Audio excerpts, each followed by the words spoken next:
ब्रैथि बालिगामि जोलुर बादायलायनायाव गियानदै क्लाबनि देरहासारनाय। बालिगामि लाइमोन आफादा थांनाय 4 बोसोर सिगांनिफ्रायनो ओनसोलाव गेलेनाय बिथिंखौ जौगाहोनो आरो मोजां गेलेगिरि सोरजिनायनि थांखि आरो नोजोरखौ लानानै ब्रैथि बालिगामि जोलुर बादायलायनायखौ बालिगामि गेलेग्रा फोथाराव खुंफुङो। जोबथा जोलुर बादायलायनाया गियानदै क्लाब आरो उदालगुरि इउनाइटेड एफसीनि गेजेराव जानानै थाङो। बालिगामि लाइमोन आफादनि ब्रैथि बालिगामि जोलुर बादायलायनायाव मोन्नैबो हानजाया गोख्रों गेलेनाय दिन्थिनानै नायगिरिफोरनि गोसोखौ मुहिहोनो हायो। गियानदै क्लाबा उदालगुरि इउनाइटेड एफसीखौ 3 गल सोनानै 1 गलनि फारागथियाव देरहासार जायो। मख'जाथावदि बे जोबथा जोलुर बादायलायनायाव गाहाय आलासि महरै बाहागो लानानै बेसेनगोसा बिबुंथिजों बेखेवनानै होयो बिटिआरनि मावफुं सोद्रोमा डक्टर नीलुत सोरगियारिया। लोगोसेनो किक अफ खालामनानै होयो 47 नं माजबाद विधानसभानि एमएलए सरन बर'आ। आरो बे जोबथा जोलुर बादायलायनायाव गोबां दैदेनगिरि ओनसोलनि गोबां मेलेमजिबि आरो रायजो राजाफोरनि बाहागो लानायजों मोजाङै मोजां जोबनानै थाङो। बालिगामि नतुन पानबारिनि सिङाव थानाय ब्रैथि जोलुर बादायलायनाय, बे बादायलायनायनि दिनै जोबथा फाइनाल। बे फाइनालाव नैबे ओनसोलनिनो रायजो राजा आरो नैबे ओनसोलनि गोबां जोलुर गेलेनायखौ मोजां मोनग्रा रायजो राजाफोरा फैनानै नायफैदों। थारैनो नैबे कसारी सन, नतुन पानबारि नैबे एरियानि गोबां रायजो राजाफोरा गेलेनाय ना बुङोब्ला खोब नायनो मोजां मोनो आरो बिथांमोना लैहोर फैनानै दिनै नैबे बालिगामिनि सिङाव थानाय बे फोथाराव दिनै फाइनाल गेलेनाय। बे गेलेनायाव बालिगामिनि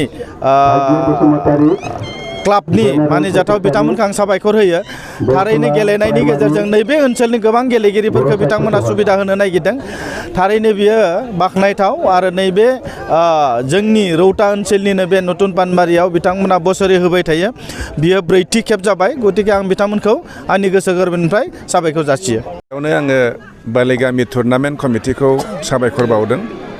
बिथांमोना खोब मोजां मोनसे बेवहाय फुटबल टुर्नामेन्ट फाथिदों आरो बे ब्रैथि थांनाय 4 बोसोरनि सिगांनिफ्रायनो बिथांमोना फाथिगासिनो दं। मोजां मोनसे इनिसिएटिभ जादों बियो जोंनि लाइमोनफोरखौ खेला दुलायाव इनकारेज खालामनायनि थाखाय। आरो दिनै बेनिनो फाइनाल मेट्सआव जिहेतु आंबो बाहागो लानो सुजुग मोनबाय, आंखौ बिथांमोना लेंना लाबोनानै जथेस्थ' मान होबाय। बेनि थाखाय आं टुर्नामेन्ट कमिटिखौ रोजा साबायखर बावदों। बाखि जि खेला जादों, गेलेग्रा 2 दोलो, गियानदै बालिसिया ओमफ्राय मोनसेया उदालगुरि इउनाइटेड एफसी, मोन्नैबो बिराद गोख्रों दोलो। खेलखौ नायनानै जोङो खोब गोजोननाय मोन्दों आरो दासिमबो हमनो हायाखै सोर देरहागोन सोर जेनगोन। आरो जि मोनसे लेभेलनि खेल जादों, बे लेभेलनि जोंनि गेजेराव खेलाखौ लांबाय थानो हायोब्ला जोंनि बे ओनसोलनिफ्राय खोब मोजां फुटबल गेलेगिरिफोर ओंखारगोन आरो खेलनि मानदन्द'आबो जथेस्थ' दावखोगोन।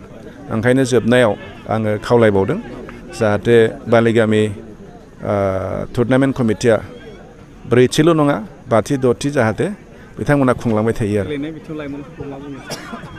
लाइमोनफोरखौ आं बेखौनो खावलायो, माने नों जेखियानो मावा, नों फरायनायानो होन, सोरबा साख्रियावलायानो होन, सोरबा माबा माबियानो खालामा मानो, खिन्थु गेलेनायनि थाखाय जों एसेबाबो सम होनांगौ।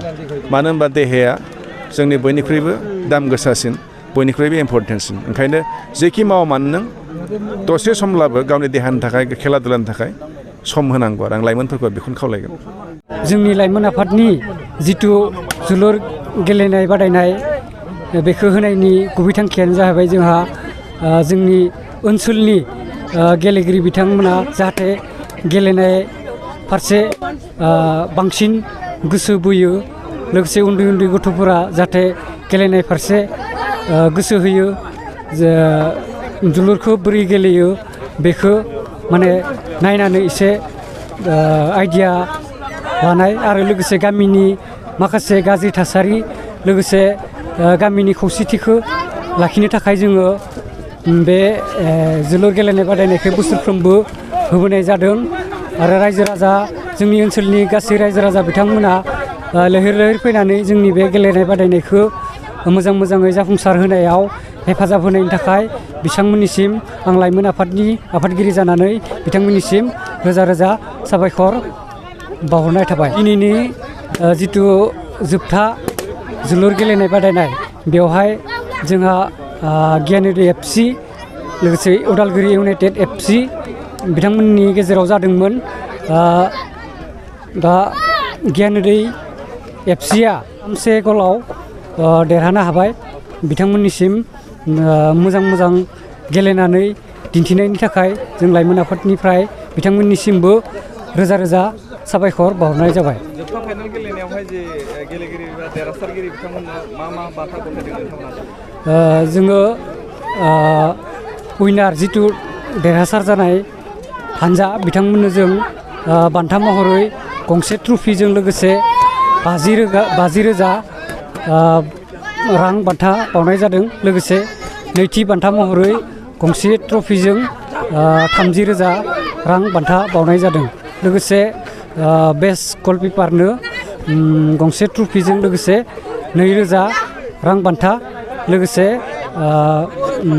बेस्ट प्लेयारनो गंसे ट्रफिजों लोगोसे 2,000 रां मान बान्था बावनाय जादों।